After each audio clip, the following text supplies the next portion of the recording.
I'm sitting here today, and I still can't quite believe I made it through that winter. I'm 68 now, and the cold doesn't bother me the way it used to. But when I look at the sun setting over these mountains, I can still feel the ache in my heart from the silence that used to live here. It was 3 years ago, and I was in my early 60s, trying to find a way to exist after my wife, Eleanor, passed. I bought a small, run-down place up in the Montana wilderness. No neighbors for miles. Just me, a wood stove, and a quiet that was so complete it felt like a heavy blanket smothering everything. Eleanor was gone. A sudden, cruel stroke that left me adrift. The farm we had built together over 40 years, the place where we raised our life and our memories, felt like a museum of a joy I could no longer touch. Every corner held echoes of her voice. Every tool in the barn carried the memory of her stubborn spirit. Every sunset reminded me of the thousands we had watched together from this same wooden porch. The decision to sell hadn't been easy, but it had felt necessary. I couldn't breathe here anymore. The silence was too loud, the emptiness too full of ghosts. I had signed the preliminary paperwork and set a closing date for the end of May. In a few weeks, I was leaving Montana forever, moving to my brother's place in Arizona, and trying to forget that I had ever built a life in these mountains. But nature had other plans. 3 years and 2 weeks earlier, I was a different man entirely. I moved through my days like a shadow haunting its own life. On April 10th, the meteorologists started issuing warnings about a severe weather system. I had lived through Montana storms before, but the warnings this time carried a different weight, a different urgency. Words like unprecedented and extremely dangerous filled the emergency broadcasts. They predicted a tornado outbreak, something rare this far north. I secured what I could, but a large, numb part of me, the part that had stopped caring about much of anything since Eleanor died, wondered if it mattered. If the storm wanted to take the farm, let it take the farm. I was leaving anyway. The tornado itself missed my property by nearly 40 miles, but its fury spread far beyond its direct path. Microbursts of wind exceeding 100 miles per hour, hail the size of golf balls, and rain that fell so hard it felt like the sky was collapsing. My farm survived, barely. I lost part of the barn roof, several fence sections, and an old cedar tree that had stood for probably a century. But the house stood firm, and I emerged from the reinforced basement after 6 hours to find my world battered but intact. The real devastation lay in the surrounding areas. The tornado had carved a path of destruction, like the finger of an angry god. Farms were leveled, livestock scattered. 60 miles away, an illegal exotic animal facility, which had operated in the shadows for years, was completely destroyed. Later investigations would reveal the owner had kept several big cats. The tornado tore the enclosures apart. Most of the animals died in the storm, but one mother, a black panther, clutching her 6-week-old cub, had tried desperately to shield her baby as debris rained down. She had failed, 40 miles in the opposite direction. A small family farm that bred champion German shepherds faced its own catastrophe. A microburst had collapsed their breeding barn while a mother dog was nursing her 2-week-old litter. The mother survived, but the puppies did not, all but one. A tiny puppy, the runt of the litter, a male with a coat like fresh snow, had been pushed by his dying mother into a small gap in the debris that protected him from the worst of the collapse. When rescuers arrived 3 hours later, they found him cold and crying, but alive in the chaos. In the aftermath of a natural disaster, impossible things become possible. The tiny white German shepherd puppy was supposed to be taken to a clinic 20 miles south, but the roads were blocked. He ended up at a temporary shelter in a town near my property. From there, confused and terrified, the puppy somehow escaped during another storm 2 days later. The Black Panther cub, orphaned and traumatized, had wandered for days. Too young to hunt, too scared to approach humans, he survived on instinct and luck alone, traveling nearly 40 miles in 5 days, driven by nothing but the blind determination that keeps babies alive.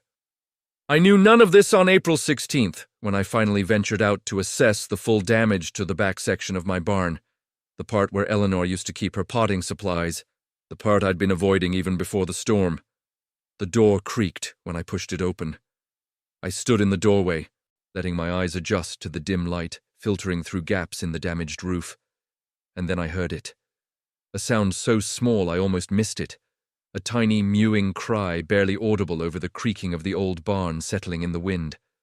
I froze. My first thought was a stray cat. But the sound came again, and this time it was joined by another sound, equally small, slightly different in pitch. 2 animals. I moved carefully toward the back corner of the barn, toward the source of the sounds, my boots crunching on scattered straw.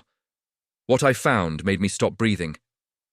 In the darkest corner, nestled in a pile of old blankets Eleanor had stored there years ago, were 2 babies. 2 tiny, impossible babies, curled together in a desperate embrace that spoke of trauma and terror, and the absolute refusal to be alone. One was clearly a puppy, though unlike any puppy I'd seen on neighboring farms. His fur was pure, thick white, almost glowing even in the dim light. His eyes barely open, his body trembling with cold and exhaustion. But it was the other baby that made my mind struggle to process what I was seeing.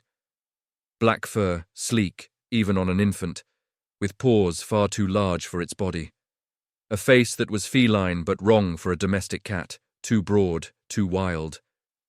And when it lifted its head at my approach, I saw eyes of the palest blue, intense and aware in a way that sent a primal chill down my spine.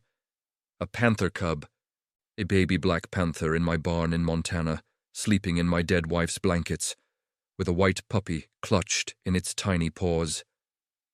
I should have run. I should have called animal control immediately.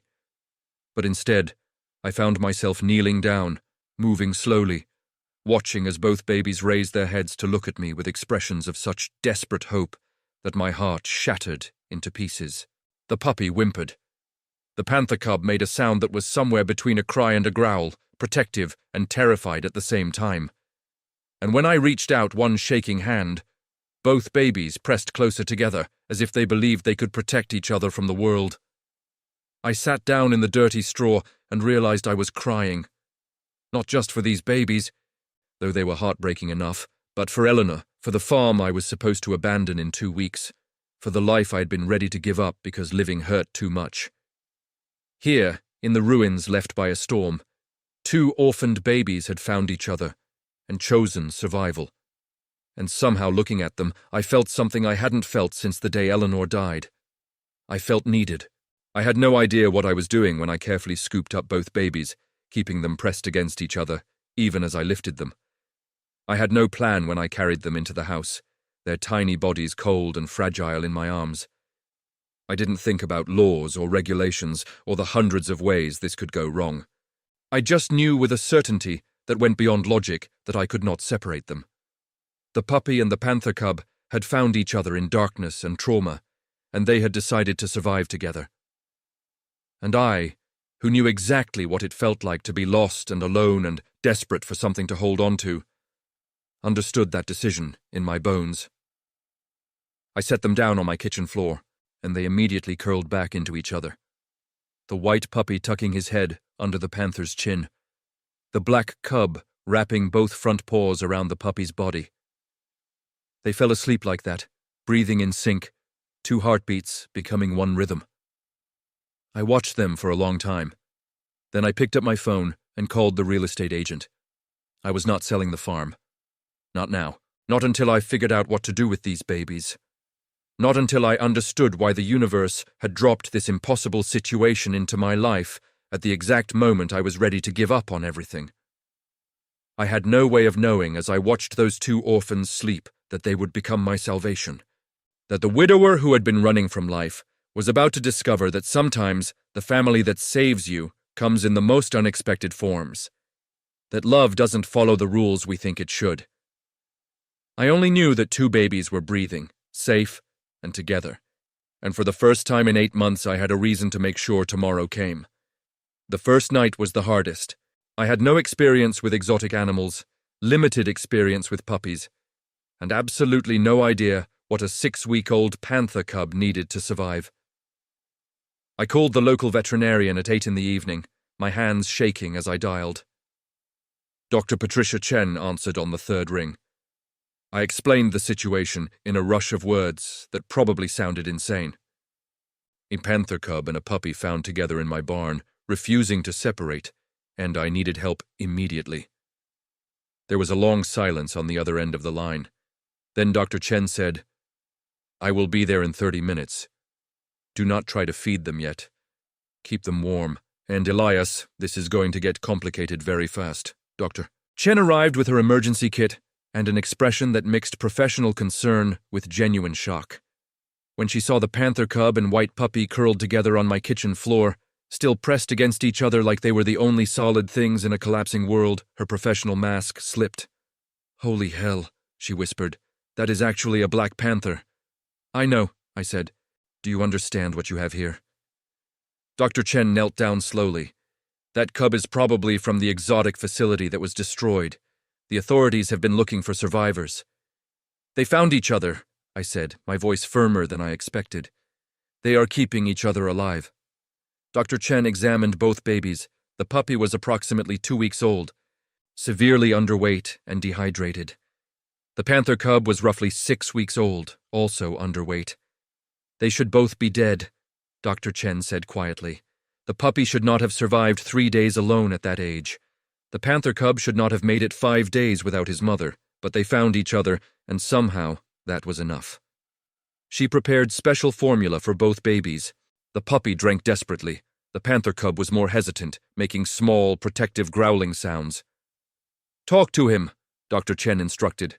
"Let him hear your voice. Consistency matters with traumatized babies." I found myself murmuring to the panther cub, soft words that meant nothing and everything. I told him he was safe now, that the storm was over. Slowly, probably more from desperation than trust, the cub began to drink. When both babies had eaten, they immediately returned to each other. The puppy crawled to the panther and tucked himself under the bigger baby's chin. The panther wrapped his front legs around the puppy and started making a sound that Dr. Chen smiled at. "He is purring," she said. "That cub is purring. I have never seen anything like this." Dr. Chen stayed for 3 hours, teaching me everything she could. But as she packed up her equipment, her expression turned serious. "You need to call Fish and Wildlife Services tomorrow," she said. "What you're doing right now is technically illegal, even with good intentions. You cannot just keep a wild animal." "I know," I said, but I made no promises. After Dr. Chen left, I built a nest of blankets near the kitchen fireplace. I placed both babies in the center of the nest and watched as they immediately curled back into their familiar position. The white puppy pressed against the black cub's belly, the panther's tail curling around the puppy's back legs.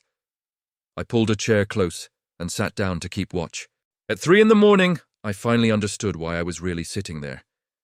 For 8 months, I had been drowning in the absence of purpose. Eleanor's death had not just taken my wife, it had taken my reason for being. But these babies needed me. Right now, in this moment, 2 lives depended entirely on my choices. If I gave up, they would be separated. The puppy to a shelter, the panther to a wildlife facility, or zoo. Or I could fight for them, fight to keep them together, fight to give them the chance to grow up as they had chosen, as a unit, as brothers from different species who had decided that survival meant not being alone. The decision, when it finally crystallized in my exhausted mind, felt both reckless and absolutely right. I would keep them. Both of them. I would figure out the legal issues, navigate the bureaucracy, do whatever it took, because these babies, these impossible orphans, who should have died but chose to live, deserved someone who would fight for them the way they were fighting for each other. At dawn, when the first light came through the kitchen windows, both babies woke. The puppy's eyes were barely open, but he immediately began searching for his companion. The panther cub lifted his head and made a small chirping sound, and the puppy relaxed. They were together. They were safe. After feeding, I carried both babies outside to the front porch, letting them feel the morning sun on their faces. I sat on the porch steps, holding both babies in my lap, and made the decision that would change everything. "You need names," I said out loud. "You need names because you are not just babies I found, you are family now." I looked at the panther cub, at his black fur that seemed to absorb light, at his intense eyes. Eclipse, I said, because you are dark and beautiful and impossible to look away from. Then I looked at the white puppy, at his fur like fresh snow, at the way he glowed in the morning light. Reinhardt, I said, because you are the strong, loyal guardian. You balance each other. Eclipse and Reinhardt, night and light, predator and protector, two orphans who found each other in the darkest moment and decided that together they could survive anything. I sat on my porch, holding my new family, and for the first time since Eleanor died, I looked at the farm and did not see memories to run from. I saw a future to build, a purpose worth fighting for, a reason to make sure the sun rose tomorrow and the day after. The battles ahead would be enormous. The obstacles would seem impossible. But as Eclipse purred in my arms and Reinhardt's tiny body relaxed in trust, I knew one thing with absolute certainty. I was not running anymore. I was home. The first official visit came exactly 1 week after I found Eclipse and Reinhardt. Dr. Chen had warned me. The authorities had to be notified. The representative from Montana Fish, Wildlife and Parks arrived at 10 in the morning in an official truck. His name was Thomas Walker, a man in his mid-50s with weathered skin and eyes that had seen too much. Mr. Vance, Walker said, tipping his hat slightly. I understand you have found yourself in quite a situation. I found 2 babies who needed help, I said, proud that my voice did not shake. I gave them help. I led him inside. When Walker saw Eclipse and Reinhardt curled together in their nest, the Black Panther cub, with his paws wrapped around the white puppy, both breathing in perfect synchronization, he stopped walking. For a long moment, he just stared. How long have they been like this? He asked quietly. Since I found them, I said. They were together in my barn. I did not put them together. They chose this. Walker knelt down slowly. Mr. Vance, what you have here is a Black Panther cub, approximately 7 weeks old, who should be in a certified wildlife facility. Keeping a wild animal without proper permits is a federal offense. I felt my chest tighten. Are you going to take him? The protocol is clear, Walker continued, his voice professionally neutral. The cub should be transported to the nearest accredited facility. There is a wildlife sanctuary in Idaho that specializes in big cats. They have agreed to take him. No, I said. The word came out harder than I intended. You cannot separate them.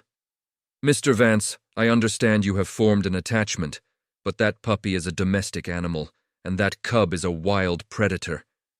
Keeping them together is not sustainable and potentially dangerous. They are keeping each other alive, I argued, my voice now shaking with fury. That puppy was the only survivor of his litter. That cub lost his mother. They found each other, and they chose to survive together, and you want to rip them apart because of paperwork? Then watch them, I pleaded desperately. Please, just watch them for 5 minutes. Walker looked like he wanted to refuse, but something in my face made him nod. 5 minutes. We sat in silence. After 3 minutes, Reinhardt stirred, making a small whimpering sound. Immediately, Eclipse lifted his head. The cub made a soft chirping sound, nuzzled the puppy, and began licking Reinhardt's face with careful gentleness. Reinhardt's whimpering stopped instantly. He tucked himself closer to Eclipse, who wrapped both front paws around the smaller animal and began purring, a rumbling sound that vibrated through both their bodies. Walker watched this with an expression that was no longer neutral. I have been doing this job for 23 years, he finally said, standing slowly. I have relocated hundreds of animals, but I have never seen anything like this. That cub recognizes the puppy as family, not food, not a threat, family, and the puppy responds with complete trust. So you will let them stay together? I asked, hardly daring to hope. I did not say that, Walker said, but his voice had softened. What I am saying is that I am going to do something I have never done before. I am going to recommend a special permit. It will require inspections, regulations, very specific care standards. You will be under observation constantly. One mistake, one incident, and both animals will be removed. Do you understand?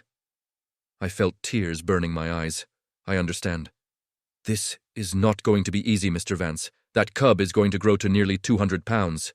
He is going to have instincts you cannot predict, and you are going to have to prove over and over that you can handle it." "I will prove it," I said, "whatever it takes." Walker pulled out more paperwork. Before he left, he paused at the door and looked back at Eclipse and Reinhardt, still sleeping in their impossible embrace. "For what it is worth," he said quietly, "I hope you succeed, because if you do, you will prove something I have spent my whole career believing was impossible." The permit came through 4 weeks later, with more conditions and restrictions than I could have imagined. I had to install specific fencing, maintain detailed medical records, and agree to monthly inspections. I had to take courses on exotic animal care, had to prove financial ability to support long-term costs, had to provide emergency plans for every conceivable scenario. I did all of it. I spent money I had been saving for retirement. I studied until 2 in the morning, learning about feline nutrition and behavior. I turned my entire life into a structure built around keeping Eclipse and Reinhardt together. And through it all, the babies grew. By 3 months old, Eclipse weighed 30 pounds and had lost his baby blue eyes, which had darkened to a brilliant green that seemed to glow in low light. He stalked toy balls with the focused intensity of a predator.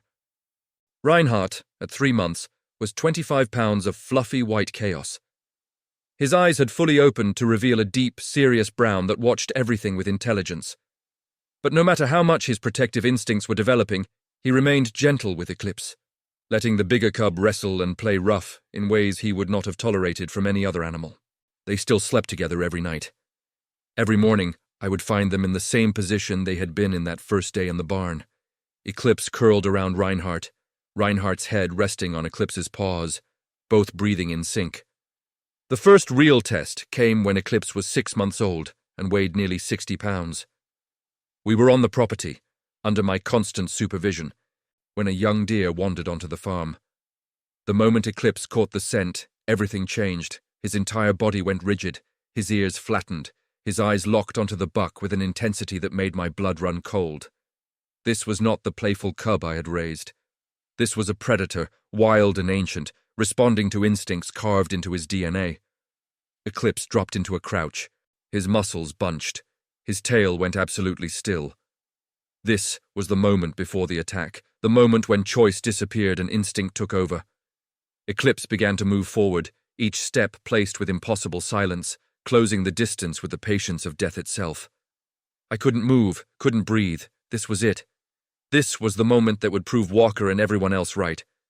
That wild animals could not be domesticated, no matter how much love you poured into them. Eclipse was going to attack. And then he would be taken away, and Reinhardt would lose the only family he had ever known. But then Reinhardt barked, just once. A single sharp sound that cut through the autumn air like a gunshot. Eclipse stopped. Not gradually, not reluctantly. He stopped completely, frozen mid-step. His head swiveled toward Reinhardt. And for a heartbeat, I saw the war in the young panther's eyes. Instinct versus bond. Nature versus choice. Reinhardt barked again, softer this time. He trotted toward Eclipse, placed himself between the panther and the deer, and made a low whining sound that was somehow both gentle and firm. He was not aggressive, was not challenging. He was simply saying, "No, not this. We don't do this." Eclipse stared at Reinhardt for what felt like forever. Then, slowly, the tension began to drain from his body. His ears came up, his tail started to twitch. He looked at the deer one more time, and then he turned away, walked back to Reinhardt, and pressed his forehead against the white dog's shoulder in a gesture that looked almost like gratitude. The deer bolted. Then Eclipse did something that made me sink to my knees in the dirt. The panther lay down on his back, exposing his belly, and Reinhardt immediately pounced on him, and they began wrestling like nothing had happened, like Eclipse had not just chosen family over instinct, like the impossible had not just become real. By 1 year old, Eclipse weighed 85 pounds and Reinhardt 48. They were no longer babies. Eclipse was a powerful adolescent panther with fully developed claws and teeth. Reinhardt was a massive white German shepherd with a protective instinct that would make him dangerous to anyone he perceived as a threat. Together, they were formidable, but together they were also family. They groomed each other, They played with a gentleness that belied their size, and they communicated in ways that went beyond what I could understand. The community that had initially been terrified began to shift their perspective. Walker's monthly inspections always ended with the same reluctant conclusion. Eclipse and Reinhardt were thriving. Not just surviving, but genuinely happy, healthy, bonded in a way that contradicted everything that should have been true. A local reporter came to interview me, drawn by rumors of the impossible panther and dog. The story ran in the regional newspaper with the headline, "Love That Defies Nature," and included photos of Eclipse and Reinhardt sleeping in their familiar embrace. Within days, I started receiving letters from people across the country, people who had been told that certain bonds were impossible, certain families could not exist, certain love was against nature's rules. They wrote to say that Eclipse and Reinhardt gave them hope. The farm that Eleanor and I had built, the farm I had been ready to abandon, had become a sanctuary. A place where the impossible was happening every single day. Where a widower who had lost his purpose had found a reason to wake up every morning. Where a black panther and a white dog had chosen each other over all the rules that said they should not, could not, would never become family. I had not chosen Eclipse and Reinhardt. They had chosen each other. And in doing so, they had chosen me too. The second spring after I found them brought new warnings of severe storms. I tracked weather patterns, prepared emergency protocols, but I felt a different kind of fear. Eclipse now weighed 90 pounds of pure muscle. Reinhardt was 50 pounds of protective loyalty. They were no longer helpless babies. The storm hit on May 3rd. As the sky darkened to an unnatural green and the wind began to pick up, I tried to get both animals into the house. But Eclipse planted himself on the front porch and would not move. Reinhardt sat beside him, shoulder to shoulder, both of them facing the approaching storm with an intensity that made my heart clench. "Please," I said, pulling on Eclipse's collar.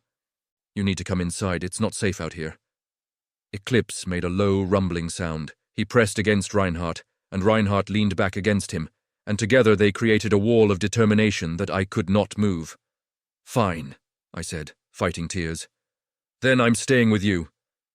I sat down between them on the porch steps, Eclipse on my left, Reinhardt on my right, and we waited together. The rain soaked us within minutes, but neither of them moved. They stayed pressed against me, forming a triangle of bodies against the wind, and I realized with a shock that they were shielding me. Eclipse's large body blocked wind from my left side. Reinhardt's bulk protected my right. Together, they were using themselves as a barrier between me and the worst of the weather. "You beautiful, stubborn, impossible boys," I said through tears that mixed with rain. "You are supposed to let me protect you." The crack of wood breaking came without warning. I looked up, just in time to see the massive oak tree at the corner of the property, already weakened by the first tornado, giving way under the force of the wind. It fell in what seemed like slow motion, crashing toward the house with enough force to crush anything in its path.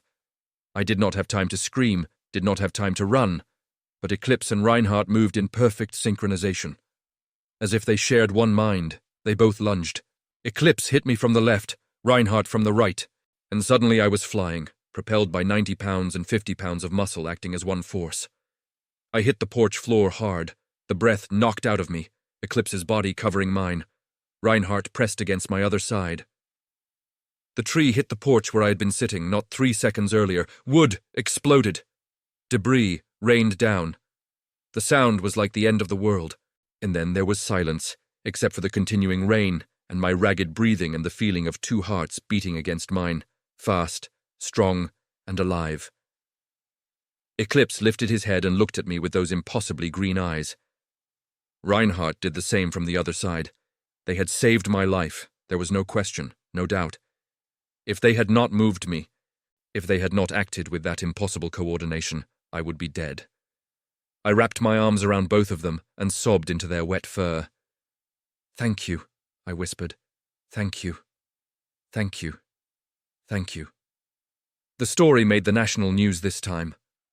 The man who had kept the impossible family, the animals who had saved their human's life, the bond that had proven stronger than nature's rules. Afterward, I received an offer from a prestigious university, from a team of behavioral scientists, who wanted to study Eclipse and Reinhardt in a state-of-the-art facility. Their proposal was tempting. The university would build a custom facility. Eclipse and Reinhardt would live together, would never be separated. I would receive a stipend for surrendering guardianship, enough money to finally breathe after 2 years of pouring every cent into their care. But they would not be mine anymore.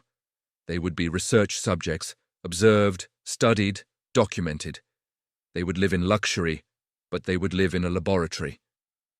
And I would go back to being alone on a farm that suddenly felt far too big and far too quiet. I sat on my repaired porch reading the letter for the 5th time, trying to make myself see the logical choice. The farm was struggling financially. The constant requirements and special food and veterinary care for a 90-pound panther were bleeding my savings dry. This offer would solve everything. I looked up from the letter to find Eclipse and Reinhardt watching me. They were in their usual position, lying in the corner of the porch. Eclipse curled around Reinhardt, Reinhardt's head resting on Eclipse's massive paws. The late afternoon sun caught Eclipse's black fur and made it shine like oil. Reinhardt's white coat glowed. As I watched, Eclipse began grooming Reinhardt, his rough tongue working carefully through the dog's fur. Reinhardt made a contented sound, eyes closing in trust. They looked exactly as they had 3 years ago in my barn, 2 babies holding onto each other, because together they could survive what alone would have killed them. I stood up and walked into the house. I found a pen and I wrote 2 words on the university's letter. No, thank you. I could not do it. Could not give them up. Not for money. Not for science. Not for logic. They were not research subjects. They were my family. The family that had saved my life, literally and metaphorically. The family that had taught me that love does not have to make sense to be real. Walker came by the next week for his inspection. "You are going to run out of money eventually," he said quietly as he watched me hammer fence posts. The university would have solved that problem. "The university would have taken my family," I said. "That is not a problem I need solved." Walker was quiet for a long time. Then he said something he had never said before. "I was wrong about you, Mr. Vance. When I first came here 3 years ago, I thought you were a man who had found some animals and did not know what he was getting into. I gave you 6 months, and now? Now I think you are exactly the person Eclipse and Reinhardt needed, and maybe they are exactly what you needed too." The community response to my decision surprised me. When word spread that I had turned down the university, that I was keeping Eclipse and Reinhardt despite the financial strain, donations started coming in. Small amounts, mostly $5 here, $20 there, from people who believed in what I was trying to prove. An online fundraising campaign appeared, started by someone I had never met, with the simple message, "Help keep family together." It raised enough money in 6 weeks to cover Eclipse and Reinhardt's care for a full year. People sent letters explaining that they had been told their own families were wrong, were impossible, were against nature. They wrote that Eclipse and Reinhardt gave them hope, that love was stronger than rules. By the time Eclipse and Reinhardt reached their 3rd birthday, the struggling farm had transformed into something new. I officially registered it as a wildlife education center, got the proper permits and insurance, and began hosting small groups of visitors who wanted to see the impossible family for themselves. I charged modest fees, enough to cover costs, and used the visits to teach about animal behavior, about trauma and healing, about the ways that families form in the most unexpected circumstances. Visitors watched as Eclipse and Reinhardt demonstrated their morning routine, playing together with a gentleness that seemed impossible given Eclipse's size and power. They saw Reinhardt bark commands that Eclipse obeyed without hesitation. They witnessed Eclipse protect Reinhardt from perceived threats, his body language shifting instantly from playful to dangerous when anyone approached Reinhardt too quickly. And they always ended their visits by watching Eclipse and Reinhardt settle down together, the panther curling around the dog, both of them falling asleep in the same position they had been in that very first day in my barn. On the 3-year anniversary of the day I found them, I sat on the porch and looked out at the farm that had become a sanctuary. Eclipse was fully grown now, 90 pounds of pure muscle and power. Reinhardt was 50 pounds of loyal protection. They were magnificent. They were impossible. They were family. I thought about Eleanor, about how she would have loved this story. She had always believed that the best things in life were the ones you never planned for, the ones that showed up when you least expected them and changed everything. Eclipse and Reinhardt had been exactly that. They had arrived in my darkest moment. Two babies who needed saving, and in saving them, I had saved myself. I thought about the man I had been 3 years ago, the widower so lost in grief that he was ready to abandon the only home he had ever known. That man seemed like a stranger now. I had thought that losing Eleanor meant losing my future, losing my purpose, losing everything that made life worth living. But Eclipse and Reinhardt had taught me that endings are sometimes beginnings in disguise, that family is not always about the people you start with, but about the souls you find along the way. Eclipse purred loudly from his spot on the porch, and Reinhardt made a contented huffing sound, and I smiled. Tomorrow would bring new challenges, more inspections, more bills to pay. More people who would say what I was doing was impossible. But tonight, sitting on my porch with the sun setting over the Montana mountains, with a black panther and a white German shepherd sleeping in their eternal embrace, I knew one thing with absolute certainty. Love does not follow rules. Family does not care about species or logic or what the experts say should be true. And sometimes the most beautiful things in life are the ones that should be impossible. Elias Vance sat on the wooden porch, watching the sun paint the Montana sky in shades of amber and gold. Behind him, 90 pounds of solid black muscle moved in complete silence across the weathered wooden planks. Eclipse pressed his massive head against Elias's shoulder, a rumbling purr vibrating through the man's entire body. On his other side, Reinhardt sat perfectly still, his white coat glowing ethereal in the fading light. Eclipse began licking Elias's face with surprising gentleness, while Reinhardt's deep brown eyes stared directly ahead, watching everything. Elias laughed, a sound that had been absent from this farm for far too long as he tried protecting his face. Here he was, a widower who had been ready to abandon everything, sitting between impossible love. He thought about that first day in the barn, about two traumatized babies clinging to each other because alone they would have died. He thought about all the people who had said it could not work, could not last, that nature would eventually win and instinct would tear them apart. And he looked at Eclipse and Reinhardt, 3 years older, 3 years stronger, still choosing each other every single day. Eleanor used to say that family is who shows up when you most need them, Elias said out loud, scratching behind Eclipse's ears as the big panther continued to purr. I was going to run from this place, run from the memories, run from the pain. Eclipse settled his head in his lap, his weight warm and solid and real. Reinhardt pressed against his other side, his presence a comfort he had stopped questioning years ago. But 2 babies taught me something I had forgotten, Elias continued, his voice soft with emotion. The most beautiful memories are not always in the past. Sometimes they are waiting to be made. Sometimes the family that saves you comes in forms you never expected. Sometimes love just is, and that is enough.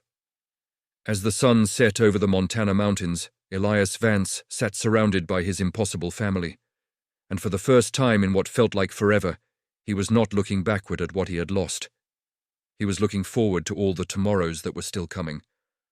All the mornings, he would wake up to find Eclipse and Reinhardt sleeping in their eternal embrace.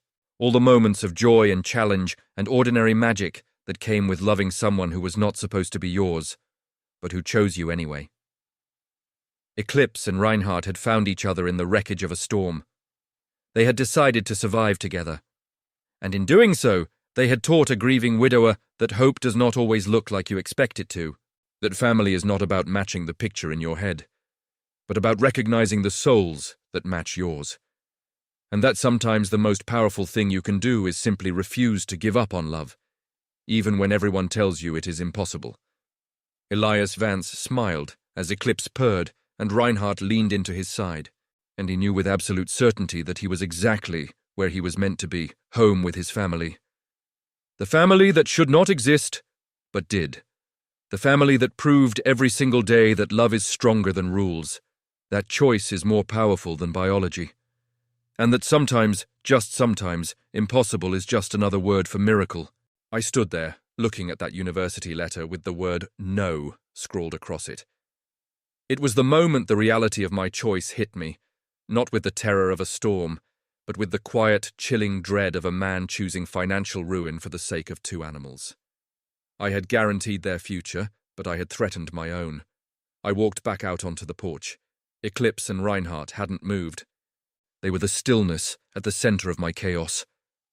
I sat down beside them, my hand finding the deep, luxurious black fur of Eclipse, then resting on the thick white coat of Reinhardt. "You boys," I whispered, the wind carrying the sound toward the mountains. "We just bought ourselves a world of trouble, but we bought it together." The financial burden was the first true test. The initial wave of donations had bought us time, but it wasn't a sustainable income. The cost of specialty food for a growing panther, veterinary visits that required Dr. Chen to drive an hour each way, and the never-ending modifications required by fish and wildlife were relentless. Walker, bless his neutral heart, seemed to multiply the regulations with every visit. He wasn't doing it out of malice, he was doing it out of liability. He knew that if one thing went wrong, if Eclipse showed one sign of aggression toward a human or another animal that wasn't Reinhardt, the permit would be revoked instantly. He was trying to protect his job, and in a strange way, he was trying to protect me from the consequences of my impossible choice. One afternoon, he came for his quarterly safety inspection. Eclipse was 20 months old now, nearly 110 pounds, his movements powerful and controlled. Reinhardt was 60 pounds, his German shepherd instincts fully matured, making him a vigilant and vocal protector. Walker walked the perimeter of the new enclosure I'd built, a massive, reinforced structure designed to withstand a tank, not just a panther. He checked the welds, he checked the locks, he checked the height. He was meticulous. "The fencing is good, Mr. Vance," he conceded, scribbling notes on his clipboard. "Exceeds required height by 3 feet, but you've moved the inner perimeter." "Yes," I replied, leaning against the chain link, watching the two of them play in the sun. Eclipse was doing that ridiculous, floppy roll he did when he wanted Reinhardt to initiate the wrestling. Reinhardt was responding with a series of playful nips, never near the face or neck, a game they had perfected. The specifications call for a 5-foot buffer between the secondary enclosure and the tertiary. "I made it 7 feet, I corrected him. "It gives them more room for their running games. And it puts the public viewing path further back." Walker paused, looking at me. "The public viewing path? You're serious about turning this into a center?" "It's not a choice, Thomas," I said, using his first name for the first time. "It's necessity. I need to bring in income, and this story, this bond, it has power. I'm going to use it to pay for their lives." He shook his head, a gesture of resignation, not disapproval. "The paperwork alone, Elias, the insurance liability for an exotic cat viewing area, it will bankrupt you before you see the first visitor." "Maybe," I admitted. "But I have to try. The alternative is separating them, and I won't do that." Walker spent the next hour observing them. This was always the most telling part. He would watch for the split second when the predator instinct took over, the one moment where the bond failed. But it never did. Eclipse was the definition of power. When he moved, the ground seemed to tremble a little. He could launch himself 20 feet in a single bound. His claws, when extended, were curved blades. If he wanted to, he could end Reinhardt's life, or mine, in an instant. But he never used his claws on Reinhardt. He never used his teeth, except for the gentlest of grooming nips. Once, while they were playing, Reinhardt misjudged a pounce and landed directly on Eclipse's head. It was a clear, painful mistake. Eclipse let out a deep, guttural sound, not a growl, but a sound of surprise and irritation that rattled the air. My heart stopped.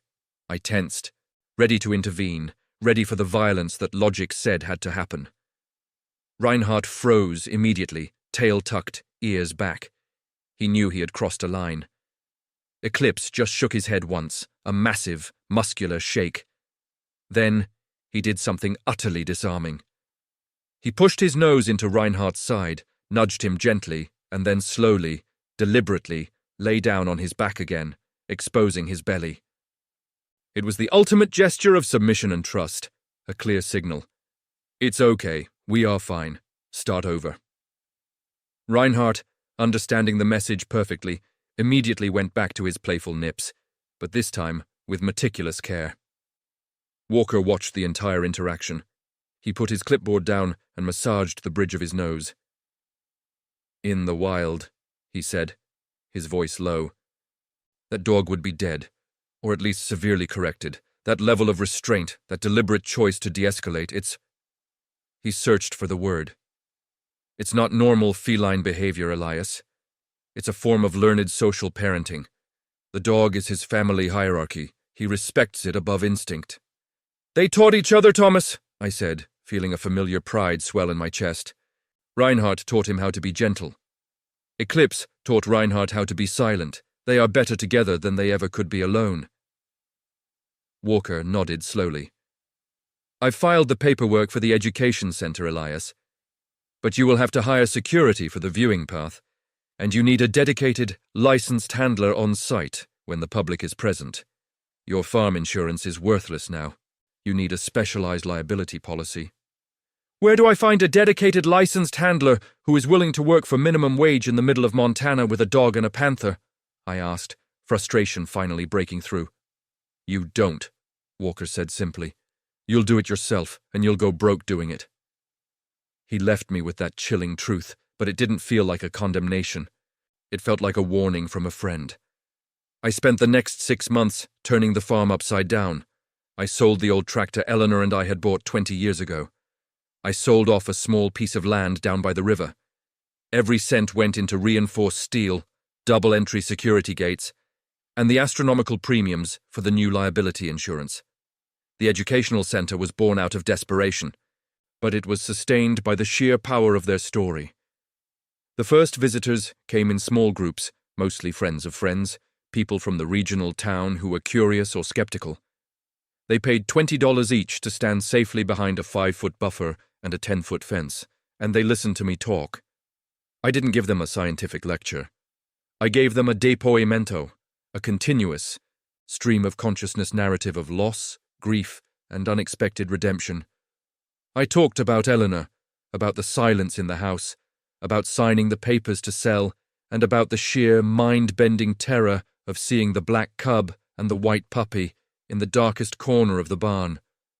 I told them about the time Eclipse nearly hunted the deer, and how Reinhardt's bark, that simple, domestic sound, had pulled the wild creature back into the fold of family.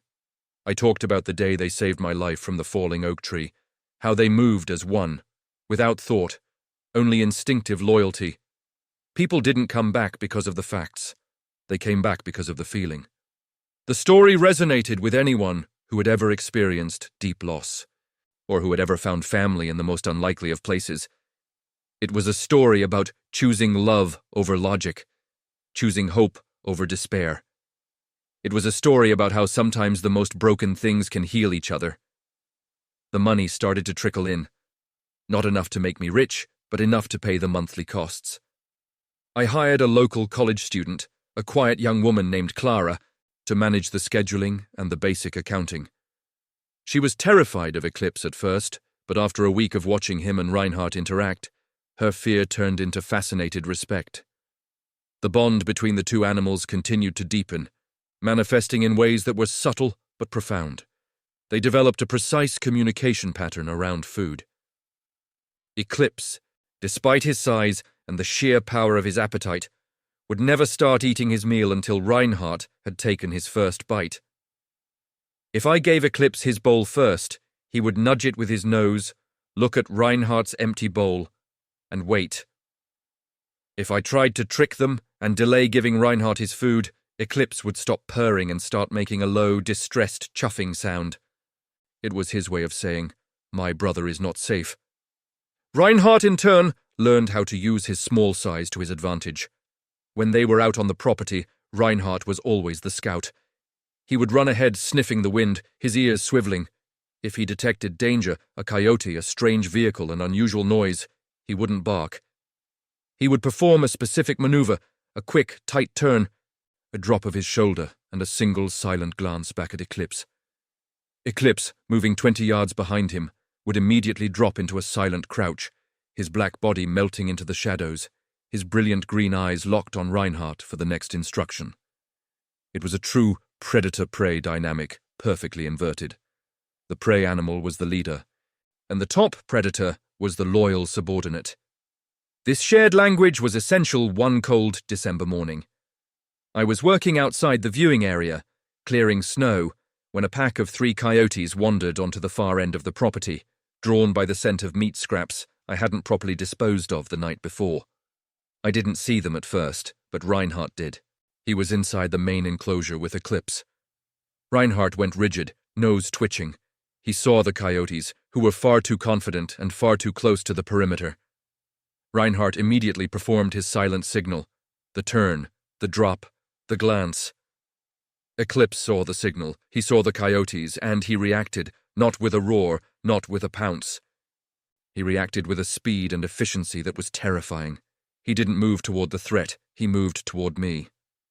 Eclipse launched himself at the fence nearest my location, not in an attempt to attack the coyotes, but in an effort to get my attention.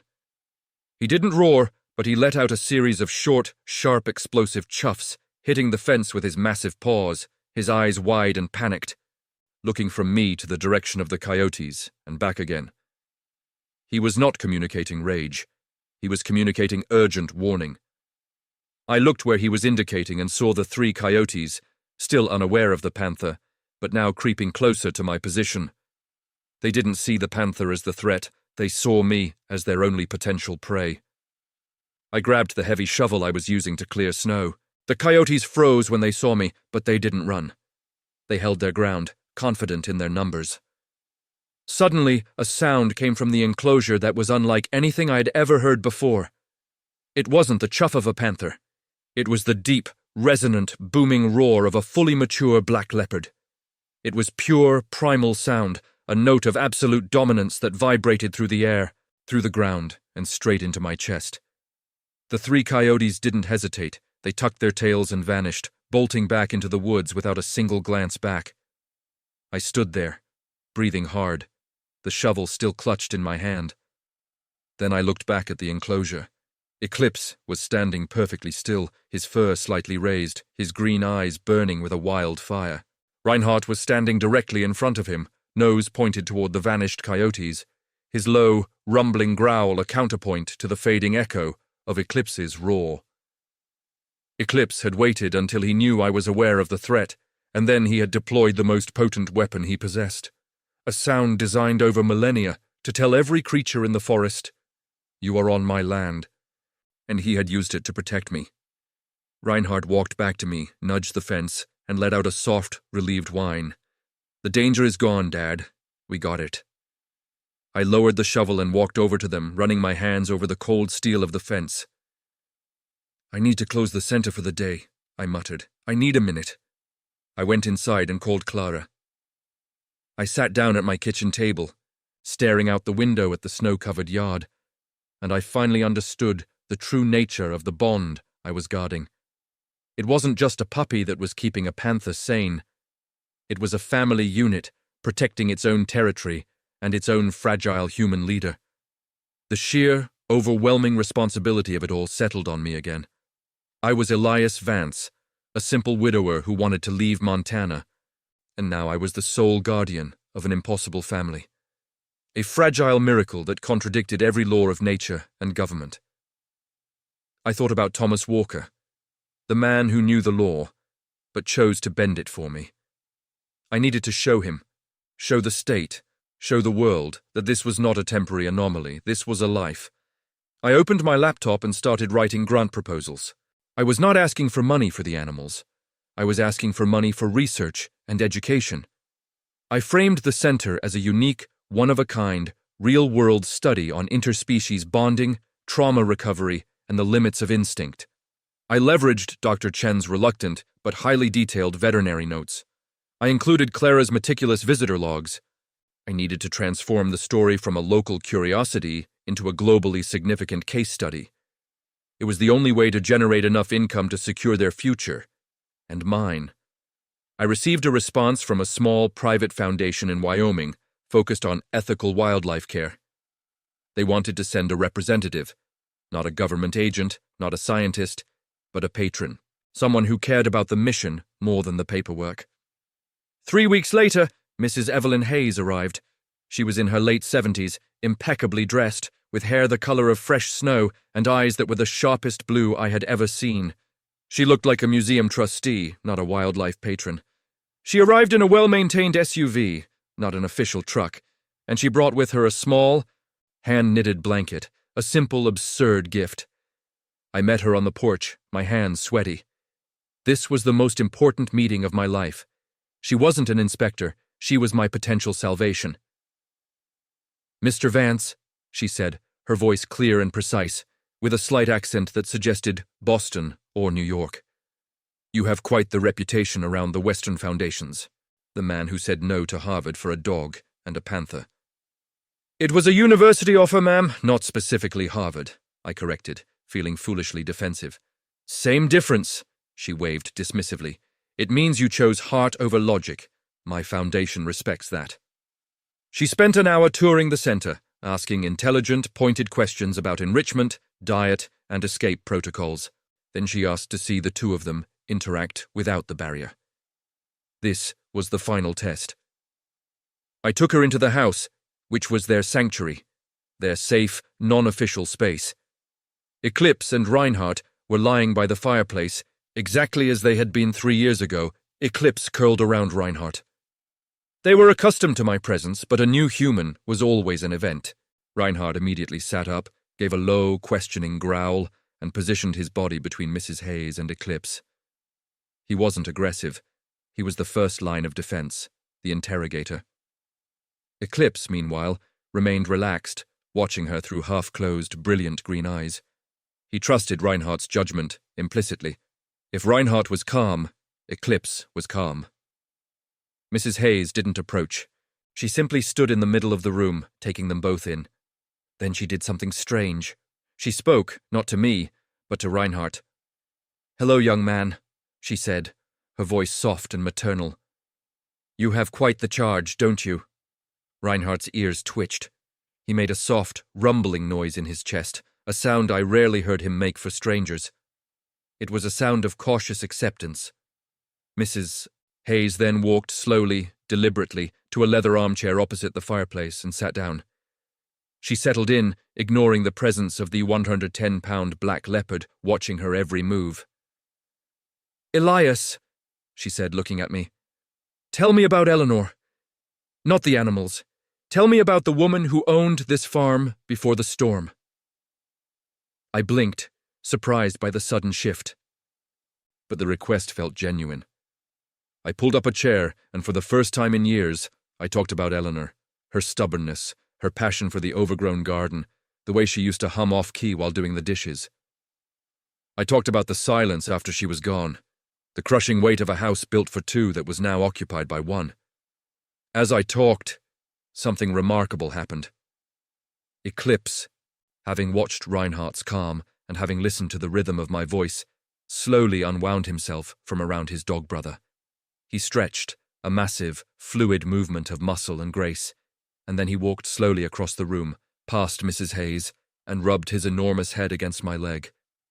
It wasn't affection, it was confirmation. He was checking my emotional state, ensuring I was grounded. Reinhardt watched the entire exchange. Then he let out a soft sigh, walked over to Mrs. Hayes's feet, and lay down with his head resting on her shoes. Mrs. Hayes didn't move. She didn't flinch. She just continued listening to my story, a story of grief transformed. When I finished, there was a long silence.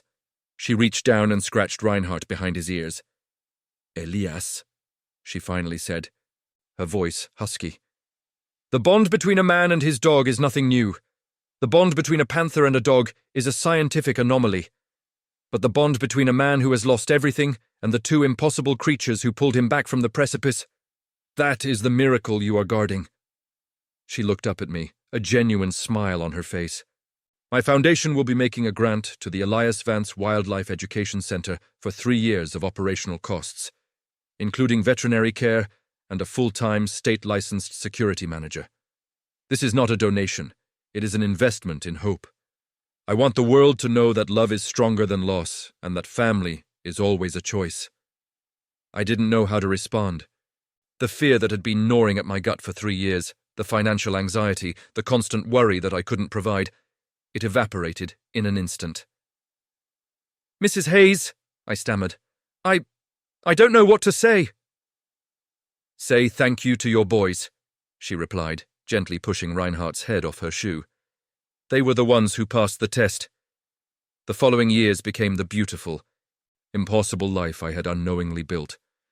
The grant allowed me to hire a professional handler, a former zoo manager who handled the paperwork and security, freeing me up to do what I did best: tell the story.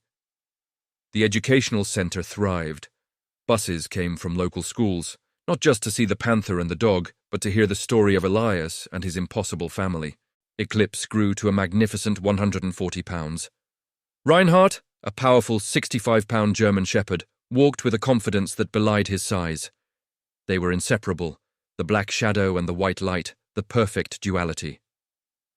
I finally found peace, not by forgetting Eleanor, but by building a new life, rich with purpose. A life that she, with her kind heart and stubborn spirit, would have loved more than anything. The quiet of the Montana wilderness no longer felt like a heavy blanket. It felt like a sanctuary, a safe haven for the most extraordinary love I had ever known. And every sunset I watched from the porch, I knew I was not alone. I had my boys, and they were home, compreendido. Você está solicitando a continuação do roteiro.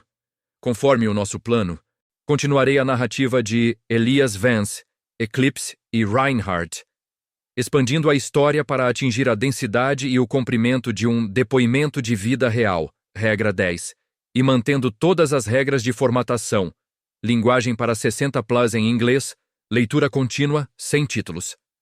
Esta é a parte 3 do seu roteiro, focada na estabilização do centro educacional e na introdução de um novo desafio emocional que testa a profundidade do laço entre os irmãos improváveis. Continuing the story of Elias Vance, the Elias Vance Wildlife Education Center, Eclipse and Reinhardt. The years that followed Mrs. Hayes's impossible generosity were the quietest and most fulfilling of my life. The anxiety that had been a constant companion since Eleanor's passing, the worry about money, the fear of losing the farm, the dread of separation, it all receded.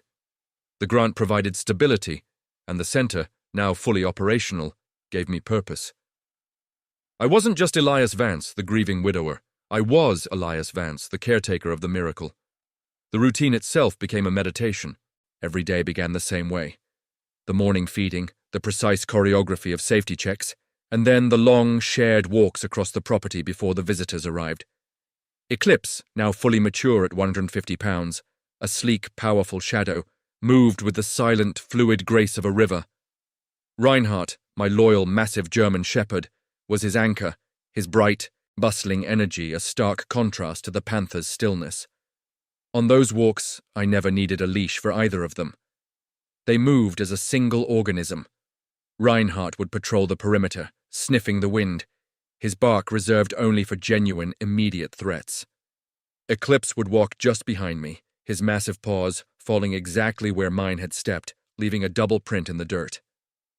He was not just following, he was guarding the rear, ensuring my safety while Reinhardt scouted the front. It was a perfect, ancient, cooperative hunting unit, completely inverted, with the least powerful member, me, at the center.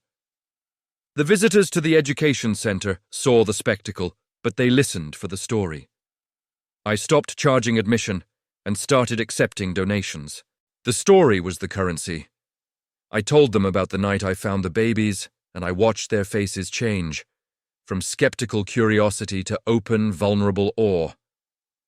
I often finished my talk with the story of the oak tree, the way two different species, built for conflict and survival, had instantly discarded instinct to save one small, fragile human. Family, I would conclude, looking directly at the crowd. It's not blood, it's not species, it's who you choose to risk your life for, and these two chose me. The center grew a reputation not just for the animals, but for the truth of the bond. People came to heal, to find proof that love and hope could exist even after devastation. Dr. Patricia Chen became a regular fixture. She stopped charging me for the long drives and the time, accepting only small donations to her emergency clinic. She was a professional, grounded in science, but even she couldn't deny the evidence before her.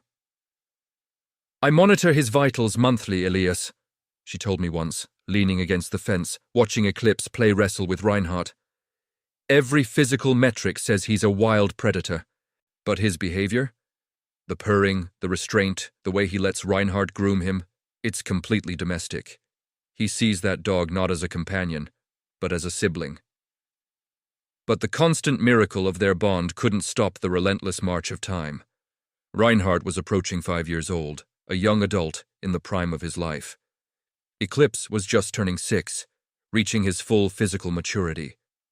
I, Elias, was now 71. And while the purpose had given me new vigor, my hands still ached in the morning, and my steps were slower on the long walks. Then came the new test, the one that didn't involve government paperwork or raging storms. This test was quiet, insidious, and it threatened the very foundation of the bond. It was the test of illness. It started subtly. Reinhardt, normally the first to greet me at the door with his enthusiastic, tail-wagging clamor, was slow to rise. He skipped his morning wrestling match with Eclipse. When I offered him his food, he sniffed it and turned away. I knew immediately it wasn't just a mood. Reinhardt was a German shepherd, a breed built on routine and duty. A break in that pattern was a serious warning. Dr. Chen arrived quickly. She ran tests, checked his temperature, palpated his abdomen. "His vitals are concerning, Elias," she said, her voice serious. "Fever, lethargy. We need to rule out a few things, but I think he needs to come into the clinic. I can't do a full diagnostic here." The word clinic hit me with a physical force. It meant separation. It meant taking Reinhardt away from the one thing he relied on more than me, Eclipse. I looked at the panther. Eclipse knew. He wasn't acting panicked, but he was watching every move we made with an intense, focused alertness that chilled me. He sat about 10 feet away, perfectly still, his purr, the rumbling soundtrack of our home, completely absent. When I knelt by Reinhardt, stroking his white fur and murmuring assurances, Eclipse slowly moved, not toward us, but toward the back door of the house. He stood there, guarding the exit, his body language clearly stating, "You are not leaving. Not without my permission." "Elias, we have to go," Dr. Chen urged gently. "He's declining fast." "I know," I said, my heart pounding. "But look at Eclipse. He won't let us take him." Dr. Chen understood. She knew the bond was real, and she knew a panicked panther could be deadly, even a bonded one. She approached Eclipse slowly, speaking in a calm, professional voice. "Eclipse, he needs help. He needs the white building, the clean light. We will bring him back, you know we will." Eclipse ignored her. He looked only at me. I walked over to the panther, placing my hands on his massive neck. His fur was smooth and cold. "Reinhardt is sick, son," I explained, whispering into his ear. "He needs to see the doctor. We are going to take him, and you are going to stay here and guard the home. You have to let us go. You have to trust me." I waited, my heart hammering against my ribs. Eclipse blinked his great green eyes, a slow, deliberate movement. Then with an audible sigh that was pure resignation, he turned his body away from the door and walked back to the fireplace, settling down with his back to us. It was the hardest sign of trust he had ever given. The conscious decision to override his protective instinct and let his brother go. We rushed Reinhardt to the clinic.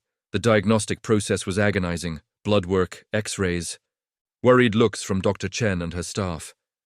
The conclusion was a severe, fast-acting bacterial infection that had likely entered his system through a cut or scratch, possibly acquired on one of our walks. He needed aggressive IV antibiotics and round-the-clock monitoring. Reinhardt was unconscious for the first 24 hours. At home, the house was silent. The purr was gone. Eclipse refused to eat. He refused to drink. He walked the perimeter of the house, stopping at the back door where Reinhardt had been taken. He didn't pace frantically. He moved with a slow, heavy deliberation, his head low, like a living shadow in mourning. I called Dr. Chen that evening, not for an update on Reinhardt, but for advice on Eclipse. He won't eat, I told her, my voice strained. He hasn't purred since you left. He just stares at the door. Elias, he's displaying classic trauma-induced anorexia, Dr. Chen explained. It's separation anxiety, magnified by the loss of his initial trauma bond partner. He is not just missing Reinhardt, he's experiencing the panic of the original orphan abandonment all over again. He is reliving the moment the world collapsed. Then what do I do? You have to bring something back that smells like Reinhardt, she instructed. Something that tells him the bond hasn't been severed. His blanket, a toy, anything with a strong, clean scent of his brother. I rushed back to the clinic and retrieved Reinhardt's favorite beat-up chew toy, a knotted rope that smelled strongly of dog saliva and disinfectant. When I got home, Eclipse was still standing by the back door. I walked toward him slowly, holding out the toy. Look, son, I said gently. He's okay. He's fighting. He sent this home. Eclipse approached the toy, sniffing it cautiously. He nudged it once with his nose. Then he let out a tiny, high-pitched noise, a sound I hadn't heard since he was a cub, a sound of desperate, lost communication. He picked up the rope toy in his enormous mouth, carried it to his bedding by the fireplace, and lay down, placing the toy directly beneath his chin. He still didn't eat. He still didn't purr, but he stopped pacing. He settled down, guarding the only tangible piece of his family that remained. Reinhardt remained in the clinic for 3 agonizing days. 3 days where Eclipse refused solid food, subsisting only on water, his massive body growing thin and lethargic. The separation was killing him, not physically, but spiritually. It was dissolving the structure of their shared reality. On the morning of the 4th day, Dr. Chen called. Reinhardt is stable, Elias, she said, relief evident in her voice. The infection is responding to the treatment. He's eating and he's moving around. We can release him this afternoon. But listen to me. The recovery needs to happen at home, not just for the medication schedule, but for Eclipse. When I pulled up to the clinic, Reinhardt staggered toward me, weak but overjoyed, his tail thumping a soft rhythm against the floor. I hugged him, whispering relief into his white fur. We drove home in silence. As soon as I parked the truck, I opened Reinhardt's door. He stumbled onto the ground, weak and unsteady. I braced myself. The reunion needed to be perfect. If Eclipse was too frantic, he might accidentally hurt the weak dog. If Reinhardt was too weak, Eclipse might not recognize him as the strong companion he needed. I opened the back door to the kitchen. Eclipse was waiting. He didn't rush. He didn't pounce. He rose slowly from his bed by the fireplace, a black monolith of tension, his green eyes locked on the door. Reinhardt walked in, took 2 steps, and then simply collapsed onto the floor, the effort of the journey too much for his sick body. What happened next was not an animal reunion, it was a spiritual moment. Eclipse let out a low, deep, rumbling purr. It started softly, then rose in volume until the very floor of the kitchen vibrated beneath my feet. It was the loudest purr I had ever heard him produce, a purr of absolute, unfiltered relief and joy. He walked over to Reinhardt's collapsed body. He didn't sniff him, didn't paw him. Instead, he lay down next to him, gently pushing his massive head under Reinhardt's chin, taking the place of the missing rope toy. He then began to groom Reinhardt, licking his face with a careful, meticulous gentleness, his rough tongue acting as a balm against the dog's skin. Reinhardt, weak as he was, let out a soft whine of contentment. He pushed his nose further into the warm black fur of his brother and closed his eyes. Eclipse continued to purr, a healing vibration that seemed to course through Reinhardt's body, soothing his pain and easing his trauma. I stood in the doorway, tears streaming down my face. I had been so worried about the illness, about the logistics, about the separation. But in that moment, I realized that the true medicine was not the IV antibiotics Dr. Chen had given him. The true medicine was the purr. It was the sound of a trauma-bonded family being whole again. Reinhardt recovered, slowly but steadily, with Eclipse acting as his constant nursemaid. Eclipse only started eating again once Reinhardt was strong enough to join him by the food bowl. They ate side by side, Eclipse waiting, Eclipse watching. When Reinhardt took his first full, healthy bite of food, Eclipse finally let out a contented, satisfied chuff and started his own meal. This episode solidified the focus of the education center. It was no longer just about the improbability of the bond, it was about the necessity of it. It proved that their relationship wasn't a trick of domestication, but a fundamental survival mechanism. They literally kept each other alive. I started adding a new layer to my talks with visitors. I spoke about the healing power of chosen family.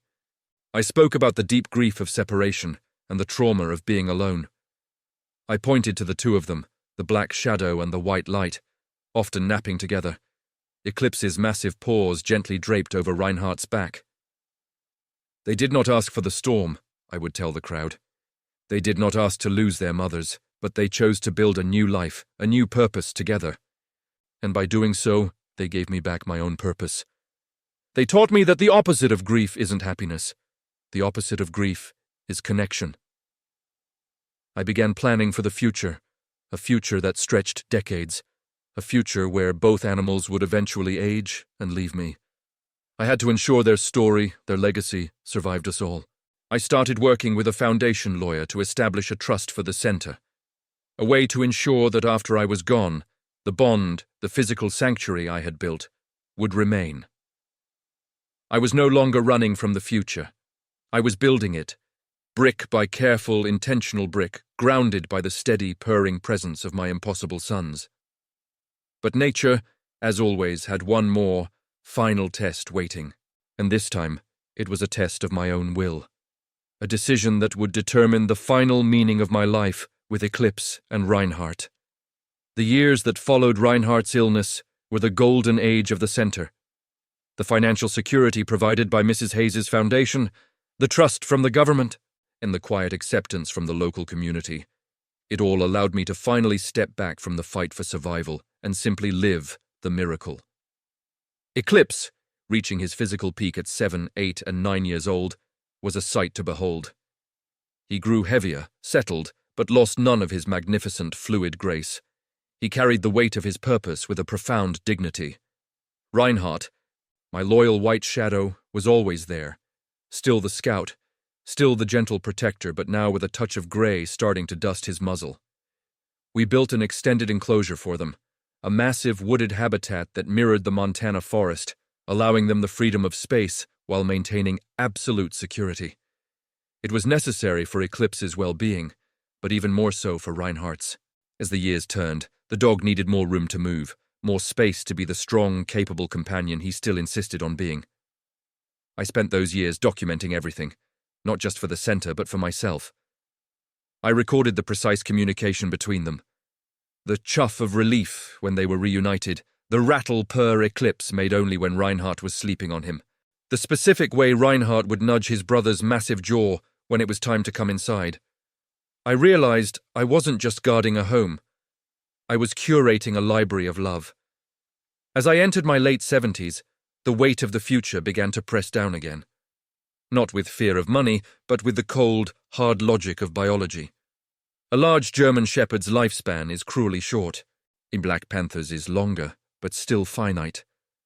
I knew the bond that saved me, the bond that kept Eclipse sane, would eventually have to face its final, insurmountable separation. By the time Reinhardt was 10, the signs were undeniable. The grey on his muzzle was dominant, spreading like a tide. His morning greeting was still joyous, but slower. His tail thumped a fraction less vigorously. His steps on our walks were careful, and the scouting runs were shorter. Eclipse noticed, immediately. The shifts in his behavior were subtle, profound, and heartbreaking. Eclipse, the powerful, relentless hunter, adapted his entire life to his aging brother. He stopped wrestling. When Reinhardt would offer a tired, playful nip, Eclipse would gently push him away with his head, offering a soft lick instead. Their play became almost ceremonial, a slow chase, a soft pounce, and then Eclipse would immediately settle down, exposing his throat, allowing Reinhardt to lie down without any effort. Eclipse became the pillow, the support, the heating pad. He also became the ultimate sentinel. Reinhardt's senses were fading. His hearing wasn't what it used to be, and his sight was clouding over. Eclipse compensated entirely. If I approached the enclosure silently, Reinhardt wouldn't stir. But the moment Eclipse sensed my presence, he would give a single, soft, low chuff, a sound that only Reinhardt seemed to hear. And the dog would instantly wake, orienting himself, reassured. I had always known the panther was the guardian of the man. But now, Eclipse was the guardian of the dog's dignity. Dr. Chen, who was now a dear friend and part of our impossible family, confirmed my fears. He has arthritis, Elias. His heart isn't strong. He's lived a full life, a magnificent life. But you need to prepare. I prepared, not by mourning, but by planning the final act of their story. I had already established the trust for the center, securing its physical future. But the emotional future was tied to their separation. I knew that when Reinhardt finally went, the shock to Eclipse would be devastating. I couldn't risk the panther's sanity, not after he had fought so hard for his survival. I needed to ensure that the separation was witnessed, understood, and sealed by the human he trusted. The final day came quietly. Reinhardt was 12 years old. He had a beautiful, soft morning, spent mostly sleeping in a patch of sun on the porch, his head resting squarely on Eclipse's enormous paw. He ate a few bites of my scrambled eggs, his favorite, and then, around noon, he simply refused to move. He looked at me, those deep brown eyes clouded with age and tenderness, and gave a soft final whine. It was a sound of gentle resignation, a request. I knelt beside him, running my hands over his familiar white fur. It's okay, old friend. You don't have to fight anymore. Eclipse was watching. He knew.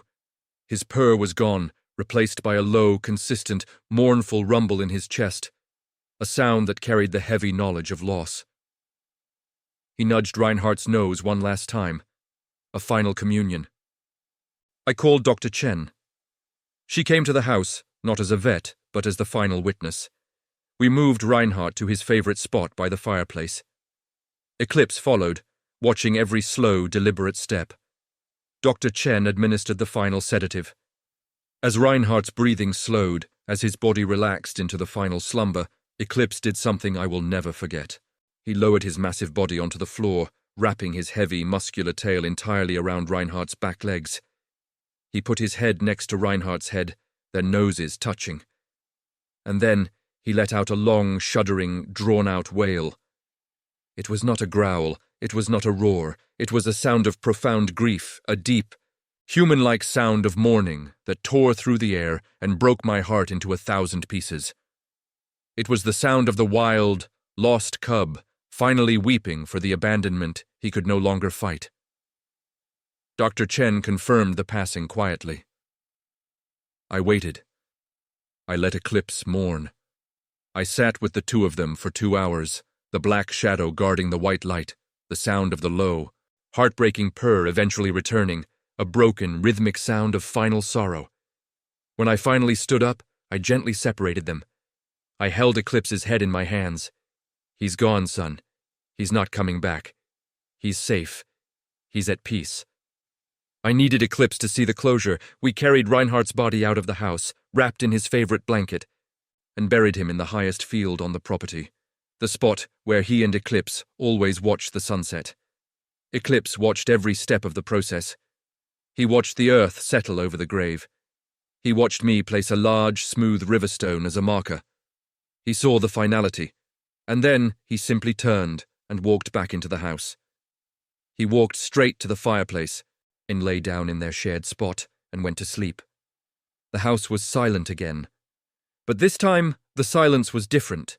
It wasn't the silence of grief and fear that followed Eleanor's death. It was the silence of completion. The family was broken, yes, but the bond was eternal. I expected the worst. I expected aggression, madness, despair, or self-destruction. But Eclipse, the mighty Black Panther, proved the true depth of his connection. He mourned, yes. For weeks, he would walk to the gravesite and lie there silent. He refused to sleep in the house for a month, choosing to stay in the enclosure, guarding the outer perimeter alone. His appetite was low, but he never turned on me, he never panicked. He had witnessed the final separation, and he had understood it. The bond hadn't been severed by distance or trauma, it had been completed by fate. Eclipse lived for 5 more years. He grew even more settled, the massive, silent guardian of the property. He continued to participate in the education center, now a living testament to the power of the bond that once was. I would tell the story of Reinhardt, and Eclipse would lie near the viewing path, a powerful, black silhouette, the visible proof of the love I was talking about. He died quietly in his sleep at the age of 17, an extraordinary age for a big cat, especially one who had survived so much trauma. I found him in the morning, curled up by the fireplace in the sun, exactly where he and Reinhardt always slept, his face peaceful. I buried him next to Reinhardt, side by side, under the smooth river stones. The black shadow and the white light were finally, eternally together. I am 83 years old now. The education center is thriving, run by Clara and the foundation, exactly as I planned. The money is secure, the permits are active, and the story is still being told. People come from all over the world not to see the animals, but to see the place where the impossible happened. I still sit on the porch every evening, watching the sun paint the Montana sky in shades of amber and gold. I sit between 2 empty spots. The black shadow and the white light are gone. But when I look at the twin stones in the high field, I don't see loss, I see proof. I was a broken man, ready to run from the pain of losing the one person who gave my life meaning. I was a ghost haunting a museum of memories. The storm didn't just bring disaster, it brought salvation. It dropped 2 impossible orphans into my life, 2 creatures who refused to live alone, who chose me as their leader, their witness, and their father. They taught me that love doesn't end when a heart stops beating. It simply changes form. It becomes legacy. It becomes purpose. The silence in the house is back, yes, but it is not the suffocating silence of grief. It is the deep, peaceful silence of a life lived fully, honestly, and miraculously. I am Elias Vance. I am a widower. I am the caretaker of a legacy of love, and I am eternally grateful for the 2 lost souls, the black shadow and the white light, who saved a lonely old man and taught him that sometimes, just sometimes, the greatest miracles in life are the ones that should be absolutely, wonderfully impossible. I am home, and my family is here, always, is